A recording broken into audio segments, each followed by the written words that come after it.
Manifestation is not something that takes weeks, months, or even years. It's the very moment that you imagine something that allows for it to already be done. And that is exactly what Neville Goddard taught. And today we're going to break down why manifestation is always instant and why the only thing standing between you and your desire is you. Now, Neville Goddard was one of the most radical spiritual teachers of the 20th century. And now most people believe manifestation is about slowly attracting things over time. But Neville said something entirely different. He said manifestation is instant, not fast or soon, but instant. The second you assume something in your imagination, you've already created it. There is no waiting in consciousness. The waiting only happens when you refuse to stay faithful to the new reality you've already chosen. And to really understand this, you need to flip the way you see the world. Most people think the outer world creates their inner world. They think when they get the job, they'll feel successful. When they find love, they'll feel complete. And when they get money, they'll finally relax. But Neville turned that upside down, and he taught that imagination is the only reality. Everything you see on the outside is nothing more than a shadow of what you've already accepted on the inside. So when you imagine yourself as wealthy, healthy, loved, or powerful, in that moment it is real, and you've already shifted states. And because consciousness is the creative power, the physical world has no choice but to reflect it. Now, here's the part that trips people up. If manifestation is instant, then why don't you see the new reality immediately in the physical world? And the answer to that is simple. It's because the outer world is just the echo. Think about it like this. If you shouted into a canyon, your voice would be instant, but the echo takes a moment to return. The delay doesn't mean that your voice didn't exist the second you spoke.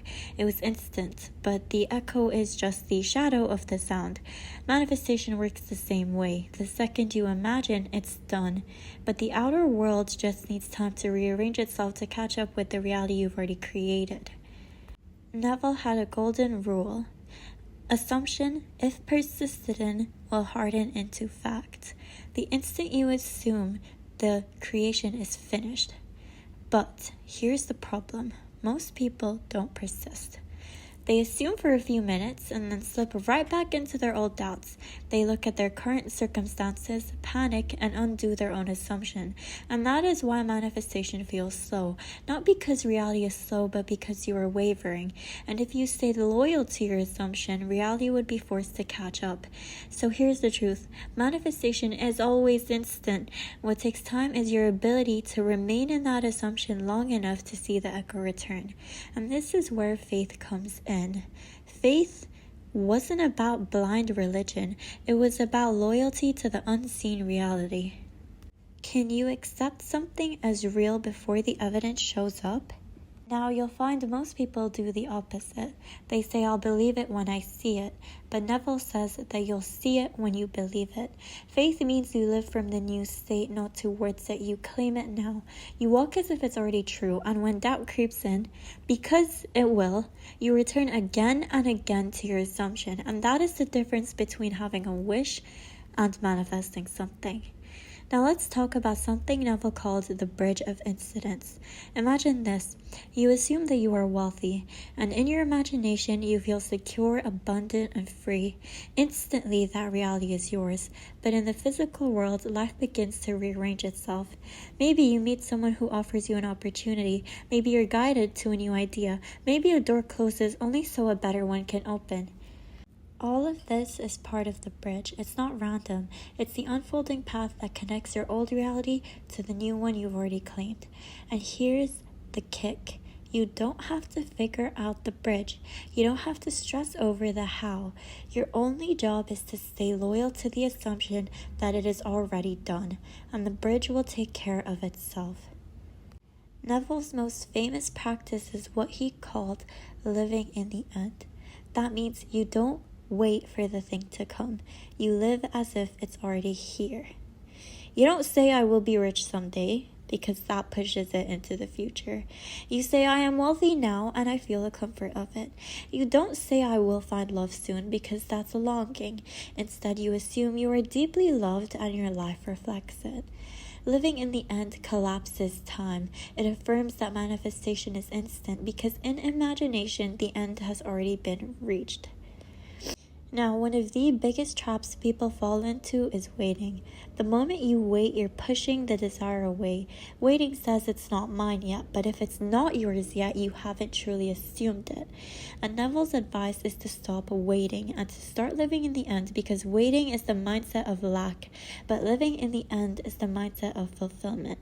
And remember, you can't experience something tomorrow if you don't first experience it now. The future is only an extension of the present state you occupy. So how do you actually do this? It's really easy to say you should stay in a state of assuming things, but it's really difficult to understand how. The first step is to choose your state. You need to decide what you want and imagine the feeling of already having it, not wanting it, but having it. And then you need to return to it daily. Whenever doubt creeps in, you have to go back to the state in imagination. You have to see it, you have to feel it, you have to live it. And then, number 3, drop the how. Don't micromanage the bridge.